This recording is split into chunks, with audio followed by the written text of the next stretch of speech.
Hi everyone, Pam Gregory, astrologer. I'm going to be speaking to you today about the second half of February and the full moon that we have coming up in Virgo on the 24th. But firstly, I want to backtrack just a little bit to the new moon in Aquarius, because the at that new moon in Aquarius, it was squared by Uranus, ruler of Aquarius. So we had strong Uranian Aquarian energy operating, which is linked to all kinds of extreme weather events, earth events, power cuts, that kind of thing. Eruptive, explosive behavior. It's the energy of revolution, rebellion, etc.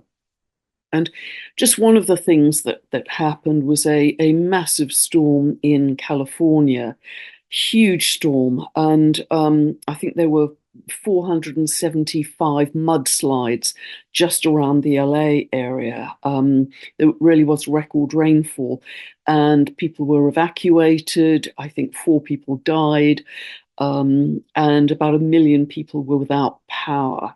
So it was very extreme, but it was very related to that energy of Uranus square to the new moon. So we're going to be seeing, as I've said before, a lot more of these extreme events, extreme weather, seismic activity, and very volatile, unstable geomagnetics. But it's all part, however uncomfortable it is, and I know it is if you're in this, part of these evolutionary jumps that we're making this year. So that was one thing that was happening. And just to point out as well, because I don't think I said it clearly enough in my last update, we had the dwarf planet Gong Gong, or Gong Kun, as I believe it's pronounced, conjunct Saturn in Pisces. Well, if any sign is connected to flooding, it's Pisces, ruled by Neptune, Lord of the Sea, and Saturn is to do with challenges or difficulties in that area. And Gong Gong is the Chinese god, water god, of related to flooding. So, and Gong Gong was exactly conjunct Saturn at that new moon in Aquarius. So it's it's very specific how that actually manifested. And the other thing I'd like to mention was round about the full moon in Leo, and again, we had very strong Aquarian energy. We saw the farmers' protests really erupting in Europe. We saw pretty much every country in Europe, and these are ongoing, with France, Italy, Spain, Greece, Germany, Romania, Poland, I don't know if I've missed it, Belgium, all basically the farmers taking out their tractors and storming the parliamentary buildings and saying, enough, we are no longer going to comply with these extreme measures to take our farms back, take our land back, and make us cull our cattle. And so that was really so spot on for the symbolism of the full moon in Leo. And if you think about it, what Uranus being in Taurus, what are these revolutions about? Well, Uranus, they're about freedom, they're about human rights in a very broad sense, but in Taurus, they're also about food production. The whole strapline, no farmers, no food. They're about agriculture. If you think of the glyph of Taurus, it's related to cattle. It's the sign of the bull. It's very related to cattle and actual cattle prices, as well as commodities, have been more volatile. So again, that was very, very spot on. So, however, and this is, as I've said many times, this is going to be a very big year of awakening and also revolution, because it's all part of Pluto and Aquarius, this gradual beginning of the shift of the power to the people. Now, that's not linear, it's not easy, it's not comfortable, it's not going to be handed to people on a plate, but that revolutionary is what's being stoked now, both by Uranus in Taurus and by Pluto in Aquarius, the sign that is ruled by Uranus. So And think of this, because at the 3D level, absolutely, it's extremely chaotic. We look at the world, we look at the wars, we look at the revolutions, we look at the challenges at the day-to-day level people are going through, which are immense and in many cases horrific.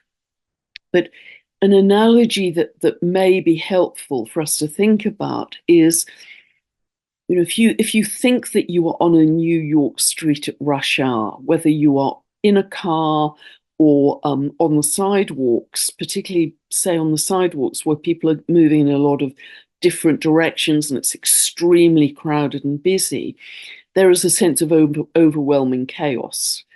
Particularly if you're not used to that routine, it just feels absolutely overwhelming. The energy, the contradictory directions in which people are going.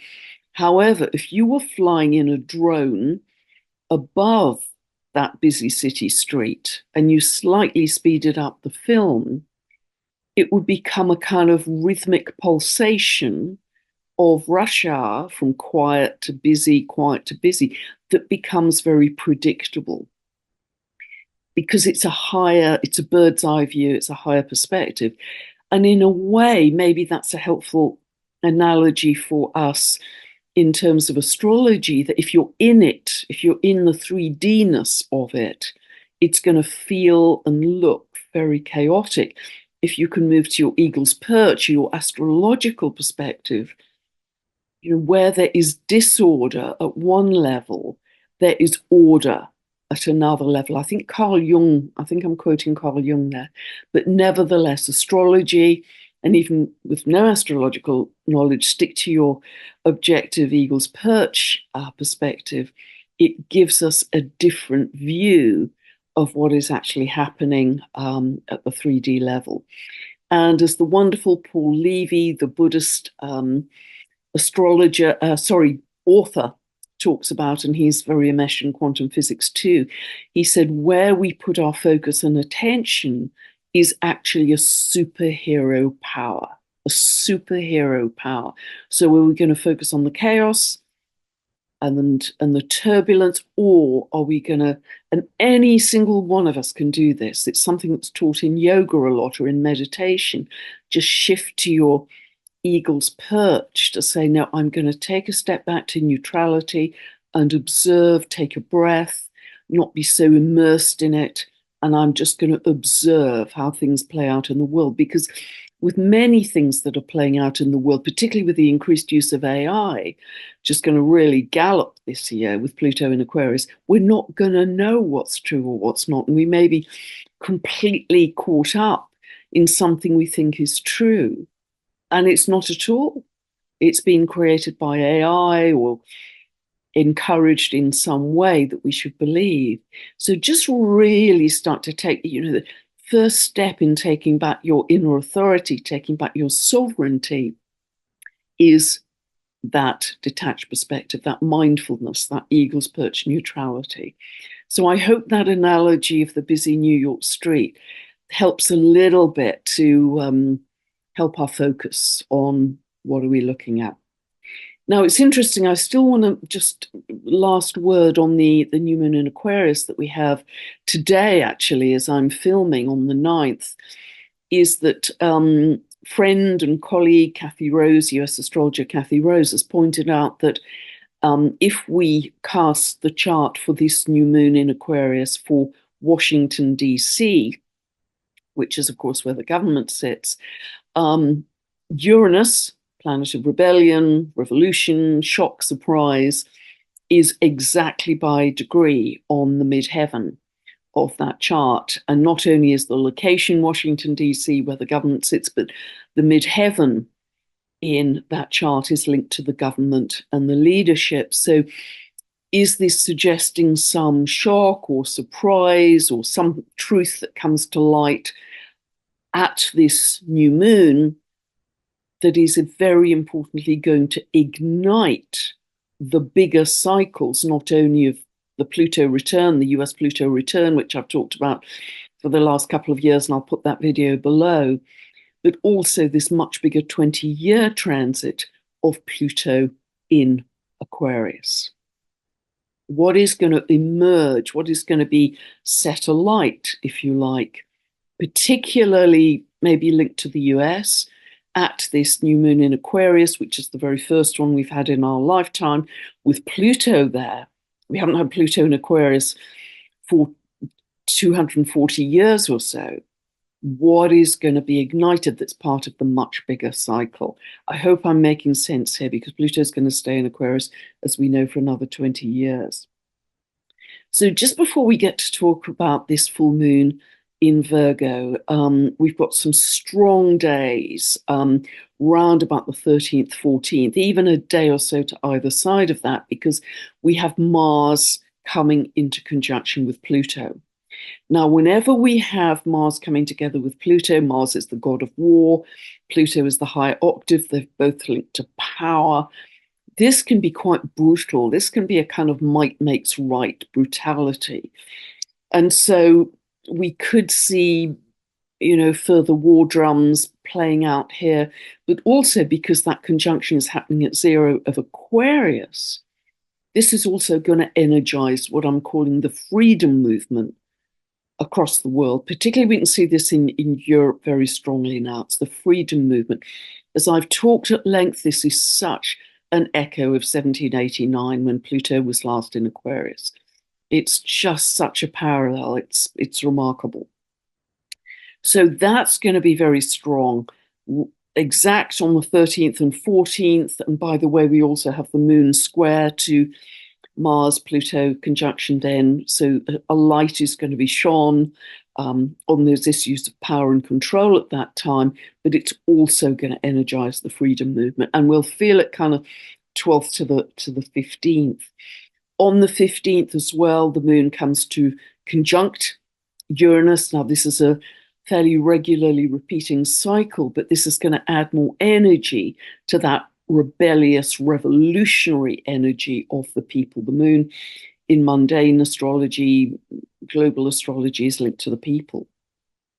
On the 17th, we have Mercury square to Uranus. And this is great, actually, particularly because Mercury is in Aquarius, the sign ruled by Uranus. This is brilliant ideas. This is out of the box, genius ideas, new ideas that can be very much linked to any project you're working on. See which house Mercury is falling in your chart.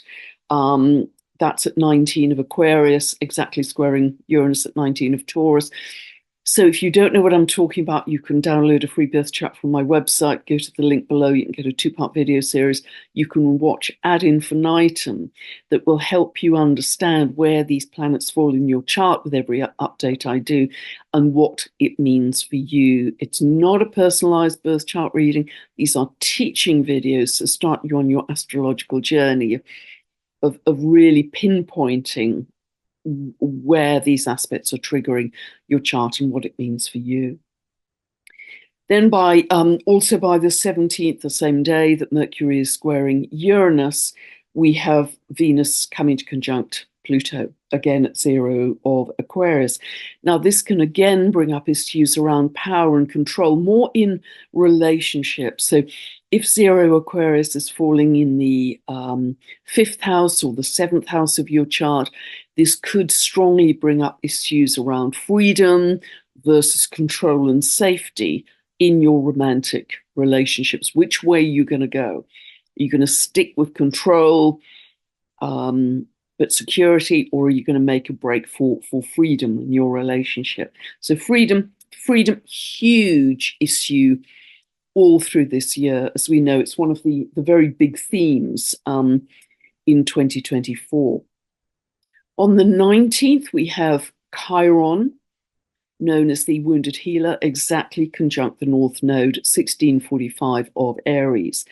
Now, this is actually going to give us a glimpse of what could be a bigger issue at the total solar eclipse on the 8th of April, because Chiron is very tightly conjunct the North Node at that total solar eclipse, which is the biggest eclipse of the year. So on the 19th, around the 19th, this could bring up issues around any sickness or illness we have.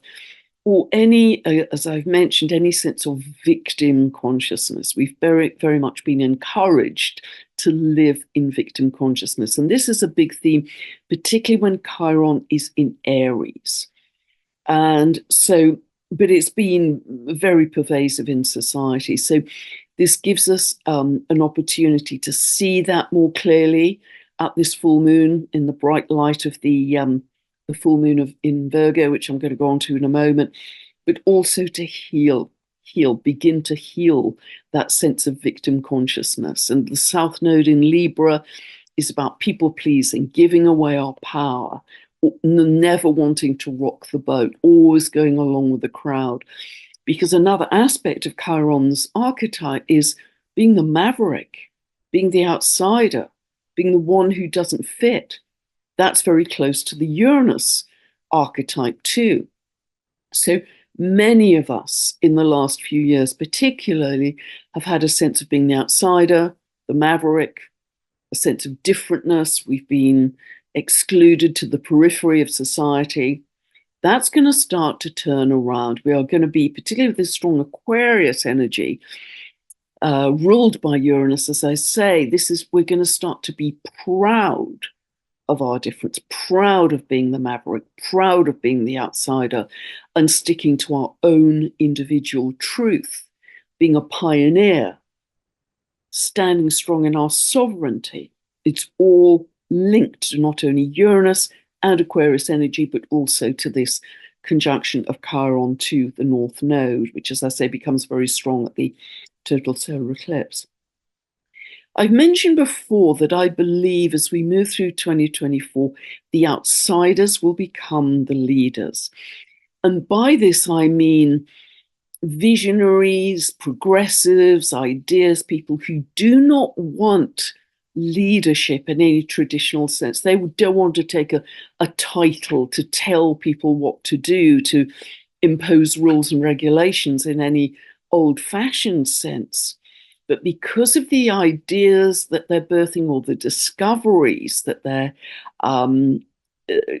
coming across, their insight, their research, they are actually beginning to lead a new society, even though they don't want to be established as I am a leader. People will just naturally group around them and say, wow, I want to support that. I want to help that. You know, whether that's that wonderful young chap, Boyan Slat, who runs Ocean Cleanup, which is a voluntary non-profit making organization to clean up, I believe, about 99%, I believe, of the ocean, the world's floating plastic pollution. He's got a way of doing that, or whether it's Nassim Haramehn's brilliant new discoveries in physics and his equations around the creation of reality, or whether it's someone like Robert Edward Grant and his incredible discoveries very, very recently in the last few weeks around the Egyptian pyramids, whether it's someone like that. You know, these are people who are genius level. They are brilliant, but they are creating through their discoveries a new society, a basis for a new society, which is so much more harmonious with the earth than what we've had before. So it's very exciting discovering ancient knowledge.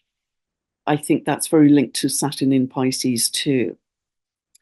So that's going to be exciting. So let us now move to look at the chart for the full moon in Virgo, because lots to share with you here too.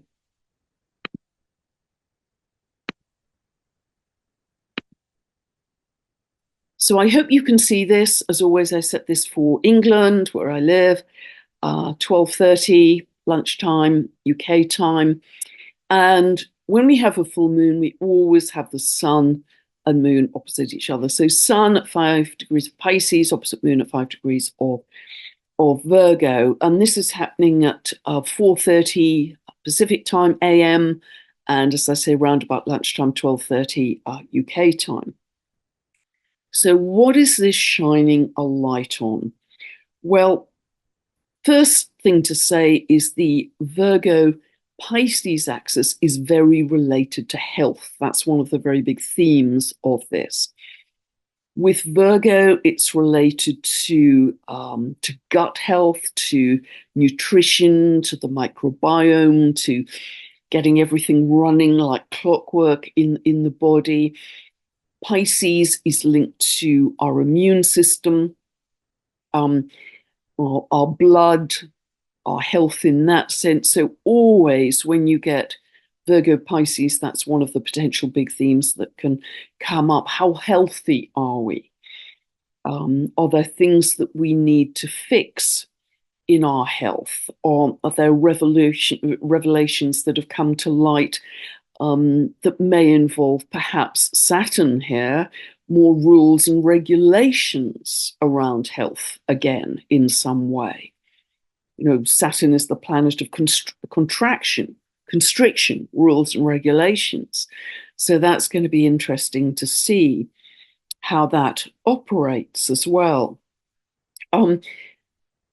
So we may become very aware of our health deficiencies and what we have to do to correct those. And just with relation to that, a couple of things come to mind, because Virgo is an earth sign.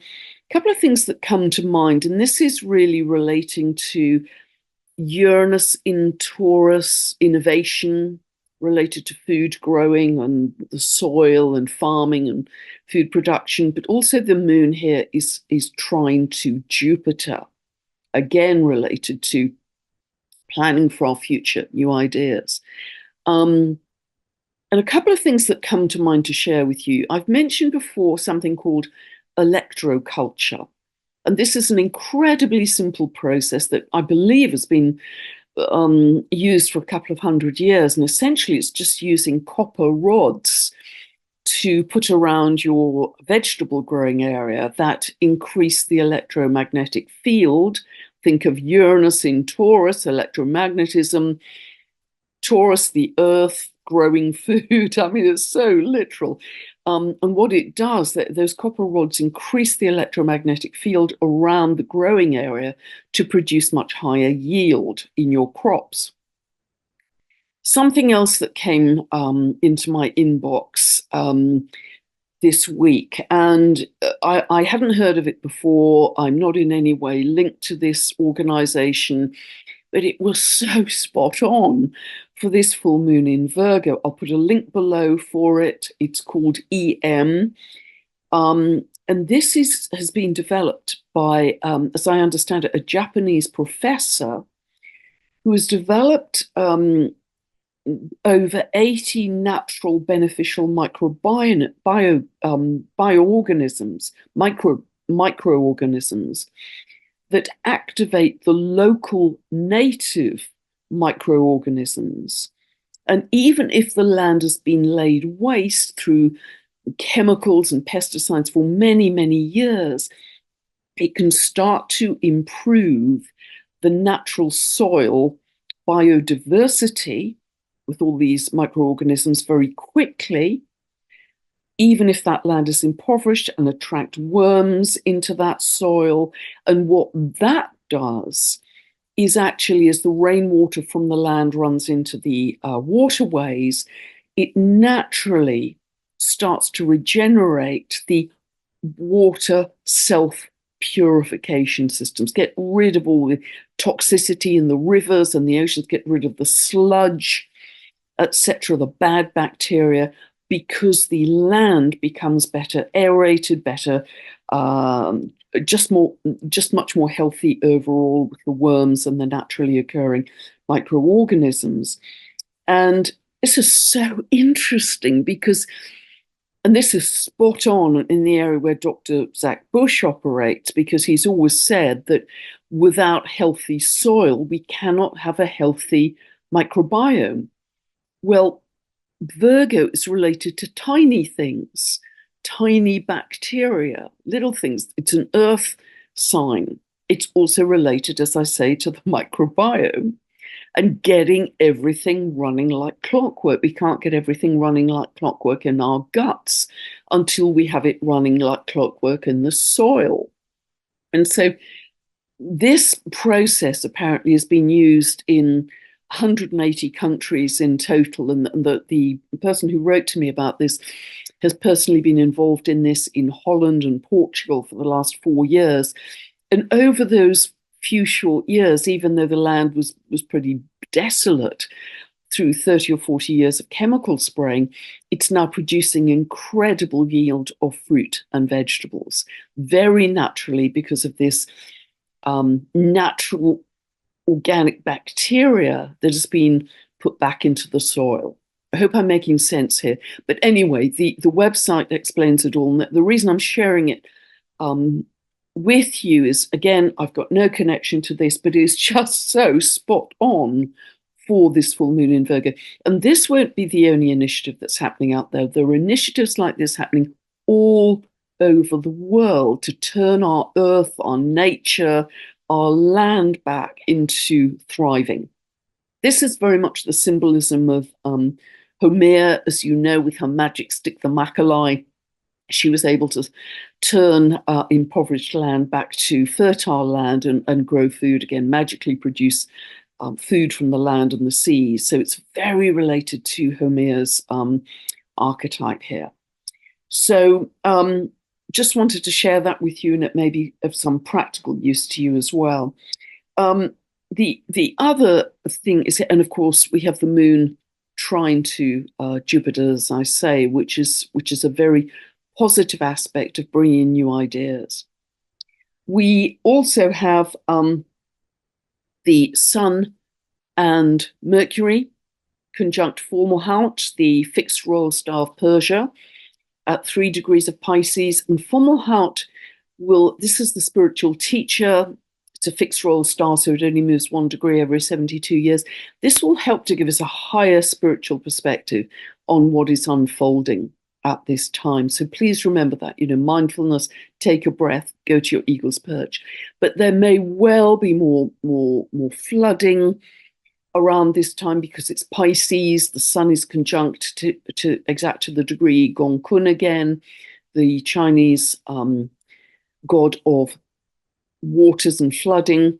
It may well be that, it's possible something viral could happen at this time because that's very linked to Virgo Pisces, but let us hope that's not the case. The more we can stay in great health with our microbiome, the more protected we're going to be naturally.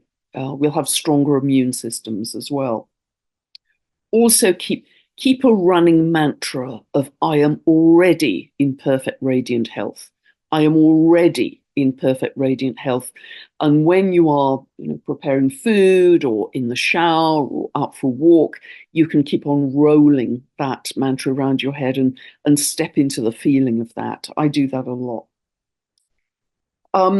So look to where the early degrees of Pisces fall in your own birth chart, because Saturn entered Pisces about a year ago in early March 2023.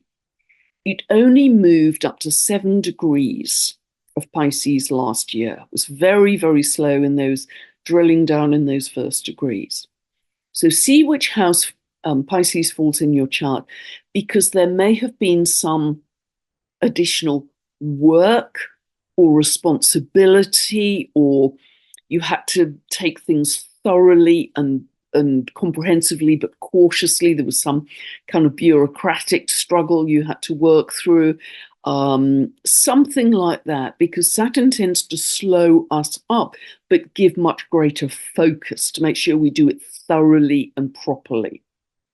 This year, Saturn will move up to 19 degrees of Pisces. So it's moving much, much faster now, from 7 degrees to 19 degrees of Pisces. So it may well be affecting another house, entering another house in your birth chart.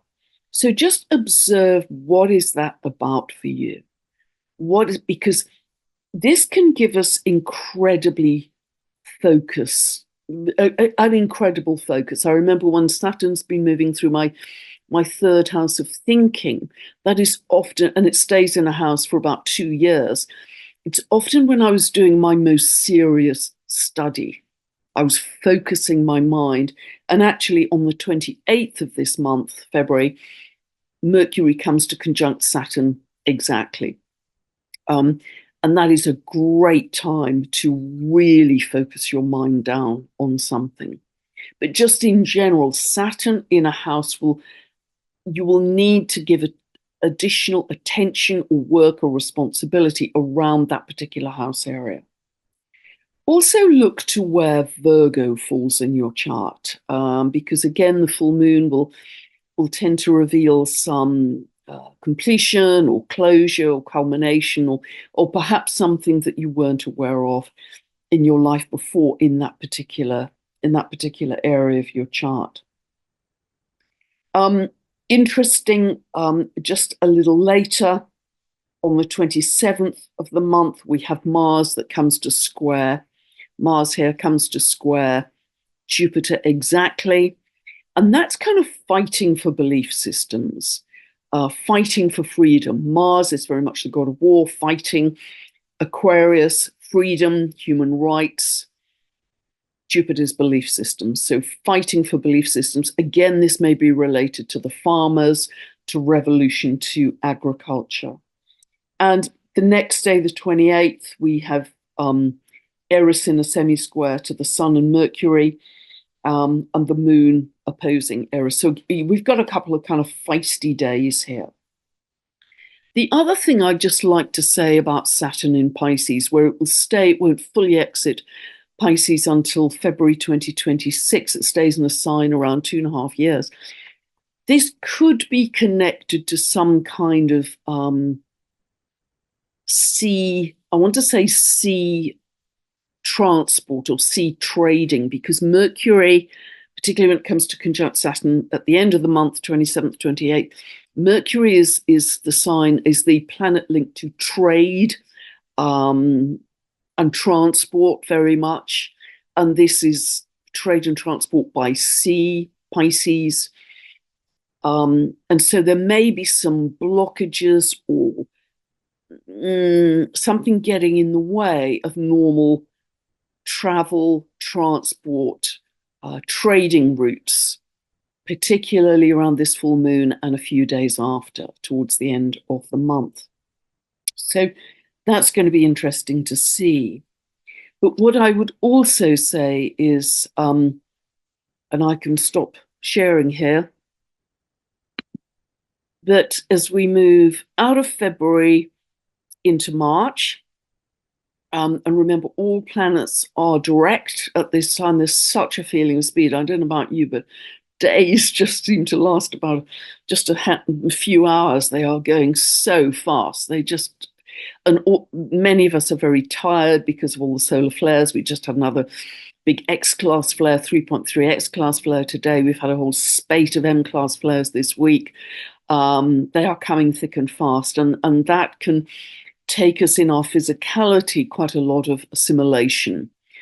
Welcome them in as ingredients for our evolution, but people are getting very tired. I know I am. So my days are shorter. It's either extreme insomnia or extreme fatigue, and it swings both ways, which I know it does for many of you. Know that those are the ingredients for our evolution, some of the key ingredients. So just try to, rather than resist, try and, however uncomfortable they are, try and welcome them in. But things are speedy. From next month onwards, from March, that potential upcoming conjunction between Jupiter and Uranus, which is one of the most important aspects of the year, is really starting to take form, really starting to take form. We have the Aries equinox as well in March. April is absolutely a power-packed month with the total solar eclipse in Aries on the 8th and the Jupiter-Uranus conjunction on the 20th. That is going to be an immense month, I think, of change, excitement, revelation, jumps in our consciousness, perhaps more galactic connection. That's going to be more cosmic discovery about the laws of the universe. It's going to be incredible. But just really go back to what I was saying earlier, because where we put our focus is so incredibly important. We can either focus on the chaos, the turbulence, the awfulness, the war, the horror, the gloom and doom, which is absolutely horrific, but you get more of what you think about all day long. And if we're focused on that, we are just going to be back in the feelings of horror and outrage and anger. And that's going to produce tomorrow, which is invisible right now. Tomorrow is invisible. We are formulating it in our energy field. Each of us individually and collectively, we are formulating, we are creating our tomorrows today. So if you're in those very negative energies, that is the kind of experience you'll have tomorrow and tomorrow and tomorrow. Whereas if we can stay on a high level of consciousness, it's the only way I can see to get out of this hamster wheel of awfulness. If we can focus on what we're creating, the excitement, the innovations, the reconnection with nature, this sense of oneness, the love of all sentient beings, and really blending in with nature and starting to feel the animals, the trees, the plants. And I know this feels abstract because these aren't tangible things, but that energy is creating a way different future for us than the alternative. Remember, where you put your focus and attention is a superhero power. So if nothing else, keep that rolling mantra. If you can't think of anything better, I'm welcoming in an expanded consciousness of love. We are welcoming in an expanded consciousness of love. And you can use that on our very simple 15-minute Sunday night meditations where we come together. I'll put the link for that very simple explanatory video below if you don't know about it. It's all for free. Please join energetically if you wish.